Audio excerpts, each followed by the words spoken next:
आज भिडियो तुम मानकर अष्टम श्रेणी विषय ओडिया रो क्वेश्चन आसी जाइछि तो सेगुडी को आलोचना करनबा। तो देखो एक नंबर निम्न रे दिया जायतिबा कविता को पढ़ और प्रश्न गुडी कर उत्तर दियो। ए कविताटा को पढ़ी तार तळे जे प्रश्न गुडी को पचारछि तो तार उत्तर देबा को हेबो। एही जे हमर जातीय पताका उडे फर फर पवन सुए जातिर एटे अमूल्य संपद कना छेका खंडे केवल नुहे। ए पताका तले 30 बरस होइछंती जाति सैन्य रुंड जातीय समरे शत शत वीर लड़ित हराई अछंती मुंड। तो प्रत्येक प्रश्न भाई एक नंबर रही। निम्न प्रश्न गुड़िकर उत्तर लेख। तो प्रश्नटी हेउछि आम जातिर अमूल्य संपद बोली कवि काहाकू कहिछंती। एठारे कना छेका खंडे कहले तुमे कोन बुझुछ।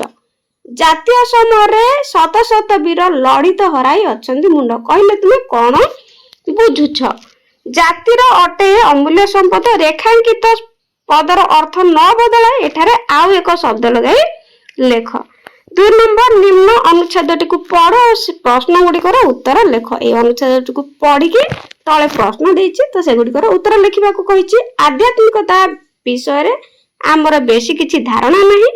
तेबे आध्यात्मिकतार मौलिक विषय हेउछि जे मनुष्य केवल विषयासक्त न होई प्राण बा आत्मा विषय रे किछि ध्यान देब। धर्मटा पूरा पूरी व्यक्तिगत आमर तो धारणा जे जड़े कौनसी एक धर्म रे विश्वास न करी मध्य सामाजिक सहृदयता हासिल करि पारिबो। बरं भिन्न भिन्न देश रे धर्म को नै जे वाद विसंवाद सृष्टि होउछि सेथिरे कौनसी एक धर्म को ग्रहण न कले समाज रे बेसी किछि क्षति हेबो नै। निजर सीमा निर्णय करिया पई भगवान कर अस्तित्व स्वीकार करा जाय कारण एहा फल रे मनुष्य बेपरुआ हेबा पई सुजोग पाए नै। एहा व्यतीत निजर दुख और दुर्विपाक बेले भगवान कर आश्रय मनुष्य को साहस और सांत्वना दिए।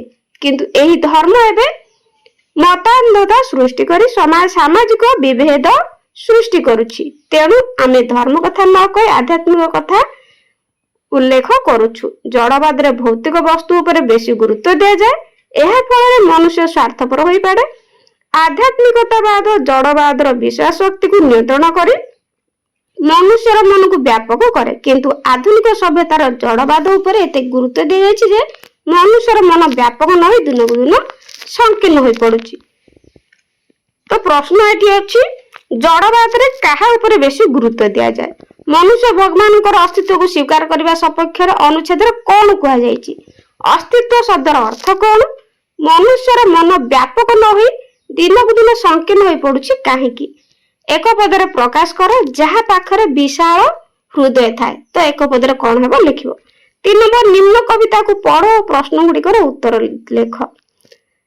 जे देशे अछंती मोर प्रिय परिवार दयामय पिता पुणी जननी मोहर स्नेहर पितुला भाई भौणी सकले शोभंती फुटिला फूल परि मोर घरे। जे देशे खेलर साथी प्रिय बंधुगण साजी रहिछंती जेहे नंदन कानन सेही मोर जन्मभूमि जननी समान धरा तले काहीं अछि ता समान स्थान। निम्न प्रश्न गुड़िकर उत्तर लेख। कवितार काहा सहित केही समान नुहे बोली कुहा जायछि। कवितार जे कोनोसी दुईटी समतान शब्द को लेख। जन्मभूमि को जननी सह काहीकि तुलना करा जायछि। कवितार सारांश को वर्णना कर। धरा बदल रे एठारे आउ केउ शब्द व्यवहार करा जाय पारिबो। 4 नंबर निम्न अनुच्छेदटी को पढ़ और प्रश्न गुड़िकर उत्तर दियो। आम सौरमंडल हेउछि एक असाधारण एवं जटिल महाकाशीय जागतिक वस्तु समूहर संग्रह।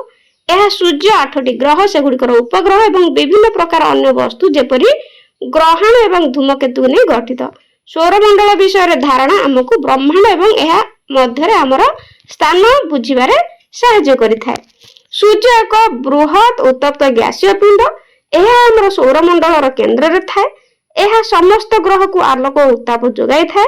सूर्य निकटतम ग्रह बुध रे वायुमंडल न थिबारु दिन रे बहुत गरम एवं राति रे अधिक ठंडा अनुभूत होई थाए। अंगारकाम्लर घन वायुमंडल जोगु शुक्र हेउछि सबठारु उत्तप्त ग्रह। पृथ्वी जेउठी आमे बास करू बंचिया पाई एकमात्र ग्रह। मंगल ग्रहर अन्य नाम हेउछि लाल ग्रह। एठारे माटी रे अधिक लौह उपादान रहिछि फल रे एहा लाल रंगर। सौरमंडल में अन्य ग्रह गुड़िक हूँ बृहस्पति, शनि, यूरेनस एवं नेपच्यून। प्रायतः एगुड़ी को गैसीय पिंड कह जाए। यही ग्रह गुड़िक मुख्यतः गैस रे गठित। एगुड़िकर अनेक उपग्रह अच्छे एवं चमत्कार बलय अच्छी। बृहस्पति हूँ बृहत्तम ग्रह जो प्रसिद्ध बृहत लाल चिन्ह रही जहाँ पृथ्वी दृश्यमान हुए। सौरमंडल अन्य वस्तु रही। धूमकेतु हूँ बरफावृत वस्तु जहाँ सूर्य को परिक्रमा करे। ग्रहण गुड़िक हूँ पथर विशिष्ट वस्तु जहाँ मंगल और बृहस्पति मध्य ग्रहण पुंज देखा जाए। निम्न प्रश्न गुड़िकर उत्तर दियो। ठीक विकल्प को ठीक द्वारा ठीक चिन्ह द्वारा दर्शाओ। आम सौरमंडल में ग्रहण पुंज केउठारे अवस्थित। तापरे एठी ऑप्शन देइछि क ख ग घ एथि मध्य गोटे बाछिया को पड़िबो। तापरे आम सौरमंडल रो केउ ग्रहटी बृहत्तम एथिरे तो सेथिरे बहुत लाल चिन्ह रही जहाँ पूर्व टिके पढ़िले एथिरु मध्य गुड़े सब बाछिके लिखिबो। परवर्ती प्रश्न होइछि केउ ग्रह रे वायुमंडल अभाव हेतु अत्यधिक गरम और अत्यधिक ठंडा अनुभूत हुए। तापरे निम्न प्रश्न गुड़िकर उत्तर दियो। मंगल ग्रह माटीर रंग लाल काहेकि तो एथिपई 2 नंबर रही। तापरे बुध ग्रह शुक्र ग्रह ठारू भिन्न किपरि 3 नंबर। चमत्कार शब्द व्यवहार करी एई शब्द टिकु व्यवहार करी गोटे वाक्य गठन करबा सेथिपई 1 नंबर रही। तापरे 5 नंबर निम्न अनुच्छेद टिकु पढ़ और प्रश्न गुड़िकर उत्तर दियो। तो अनुच्छेद टिकु पढ़ी कि तार उत्तर तले प्रश्न पचारछि उत्तर देव। जानिछु तो सुमी आसंता काली चंद्र ग्रहण दिन 12टा पूर्व हांडी छाड़ राति पई अल्प किछि पिठा करी रखिदेबा। आमे समस्ते 12टा बेले को खाई दे जहा बळिबो से गुडी को फिंगी देबु। क्षीर दही आदि रे तुलसी पत्र पड़िबा तू भी सेया करिबु। आदो भूलिबु नै। एमिति मां माउसी सहित कथा होई फोन रखिदेला। तई यार दिन संध्या 8टा बेले मु बालकनी रे बसी उपन्यास पढ़ुता। ठीक सेती बेले देखली मां किछि पुड़िया नै बाहर रखुछि। आश्चर्य पचली मां एटा कोन। मां कहले आ टिके परे ग्रहण लागबो ताकू आ काहे की रखिबी सब तो फोपाड़ी देउछि। किछि समय परे मो आखि पड़िला रास्ता कड़े थिबा से पुड़िया को दुईटी 7-8 वर्षिया पिला खोली आनंद रे खाउछन। दुईक मन रे ढेर आनंद। आज खाद्य रे किछि मिश्रण नै भाबिया को नाही केउठी सफा केउठी अपरिष्कार। आखि पुरे देखिली सेमानकु तांको चापा हस आ धीर कथा मते स्पर्श कला। अन्य जन को कहूची जने अन्य जन को कहूची भात डाली पिठा तरकारी मिठा पेट पूरा खाई दे। किए जाने पुणी केबे एमिति भलो एडी किए जाने पुणी एमिति केबे भलो खाइबा मिलिबो कि नाही। मु मने मने कहिली हे ईश्वर एमिति ग्रहण सब बेले हो। तो निम्न प्रश्न गुडी करे एठी उत्तर देबो। चंद्र ग्रहण पई केउ समय रु रांधिबा को बारण करा जायतिला। अनुच्छेद रु बाछिकी लेखिबो। तापरे ग्रहण हेतु क्षीर दही रे कोन पकाई रखिबा को हेबो। रास्ता कड़े रे थिबा खाद्य को केउ माने खाउथिले। तापरे आउ टिके पर ग्रहण लागिबो ताकू आ काहे की रखिबे कथा किए काहाकू काहे की कहिचंती। तो ए प्रश्नटिर उत्तर 2 मार्क। तापरे मु मने मने कहिली हे ईश्वर एमिति ग्रहण सब बेले हेउ एहा को सरल भाषा रे बुझाई की लेखिया पई 3 नंबर रहिछि मार्क रहिछि। तापरे तांको चापा हस आ धीर कथा मते स्पर्श कला। अर्थ न बदलाय एठा रेखांकित पद को बदलाय वाक्यटी आउथरे लिखिबो। तो रेखांकित होइथिबा जो तांको ताकू न बदलाय आउथरे लिखिबो। 6 नंबर विराम चिन्ह दे वाक्य को आउथरे लेख। तो एथि पई 2 मार्क रहिछि। दुईटी प्रश्न अछि कोन करिवे कहिला सकाळ पहर ठारू तो घरु बाहर चिटी विराम चिन्ह लगेइ किने लिखिबो। सोना सोना रे पुओ एइने बापो भात टिके खाइ दे। तो एइ भले विराम चिन्ह देकी यार उत्तर करिवा। 7 नंबर निर्देश अनुसार प्रश्न गुड़िकर उत्तर लेख। एथि पई 1 नंबर रहिछि एही सेया हजिला मूर्ति। एही सेही हजिला मूर्ति निर्देशवाचक सर्वनाम तळे तो सर्वनाम शब्द तळे गार दबो। एथि पई 1 नंबर रहिछि रमेश निजको संशोधन करू गुरुत्व आरोपक सर्वनाम तळे गार दियो। 8 नंबर संधि विच्छेद कर क। तो एई दुईटी पई रहिछि मध्य 8 नंबर पई 1 नंबर। तो एई भली भाबरे करबो। तापरे 9 नंबर जटिल वाक्य गठन करी गार ऊपर लेख। तो एठी जटिल वाक्य गठन करिकि लेखिबो। 10 नंबर यौगिक वाक्य गठन करी गार ऊपर सेठी जटिल वाक्य लेखितिले 9 नंबर। 10 नंबर यौगिक वाक्य लेखिबो।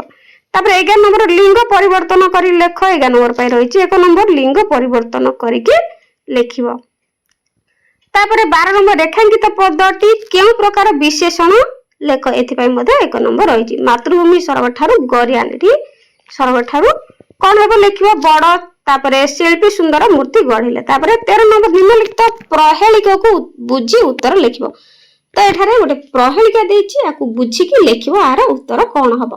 दौड़ी देई गछरे झुले खुशी होंती देखिले पिले बसंती जाई ता ऊपर गांती गीत मन खुशी रे। तो यार उत्तर कोन हबो। या गोटे प्रहेलिका गोटे सेही परि आ गोटे प्रहेलिका दुई मिसिले ओई शब्द जंत्र नुहे से तथापि बाध्य फूल नुहे हेले बासना भल धोई दिए सब मसिया जन्मरु सी डौल डाउल मला बेलू से पातिया। तो यार उत्तर पिला माने प्रहेलिकार उत्तर कौन हो मत कमेंट रे निश्चित जनइब। 14 नंबर निम्न ढग ढगली को बुझाई लेख अजागा खा देखिए ना कि देखाइए नहीं। तो यार उत्तर तुम्हें यही गोटे यह गोटे रूढ़ी अटे। तो यार उत्तर ये वर्णना करिवो। तापर अंटी छुरी तंटी काटे यार मध्य बुझाई कि लिखिबो। या गोटे ढगढमाली अटे। तापर बसी खाइले नई बाली सर यार अर्थ मध्य बुझाई कि लिखिबो। तापर 15 नंबर रहिछि पत्र लिखन बा दरखास्त। तो एथिपई तुम मानक पई रहिछि 5 मार्क। आसंता छुट्टी तुम विद्यालय पिला मानक सहित परिभ्रमण रे जोग देबा को इच्छा करिछ। तो बापा अनुमति और टंका पठाइबा पई बापा निकटरू पत्रटी लिखियो। तो पत्रटी प्रथम ठिकाना लिखियो डाहन करे तापर प्रिय रे जहा लिखियो विषय वस्तु वर्णना करी शेष रे ठिकाना लिखियो। तो एही बळी लिखिले 5 मार्क। किना ता और लिखिबो पिला माने तुम तुम भाई रो बाहागर आसंता सप्ताह रे अनुष्ठित हबो। तुमे सेतिरे जोग देबा को 2 दिन पई छुट्टी पाई प्रधान शिक्षक निकट को दरखास्त लिखिबो। तापर तुम गाँ रो पक्का सड़क फाटी जाइछि। तो सड़क मरामती निमंते तुम गाँव सरपंच निकट को एमती दरखास्त लिखिबो। तापर निम्नलिखित प्रसंग मध्य जे कोनोसी गोटे विषय रे लिख। तो निशा निवारण विषय रे तुम लिखि परिबो प्रसंग टी आधार करिकि। तो एहा पई 5 मार्क किंबा तुम माने लिखि परिबो विज्ञान रो उपकारिता एहा को मध्य लिखि परिबो। एथि पई रहिछि तुम मानक पई 5 मार्क। तो एही बळी भाबरे ओडिया रो प्रश्न उत्तर गुडी करिवो। तो यार उत्तर चाहिए मत कमेंट रे निश्चित जनइब। मु यार उत्तर गुड़ी मानक प्रोवाइड कर देबी। तो वीडियो टी केमती लागला कमेंट रे निश्चित जनइब। Thank you for watching.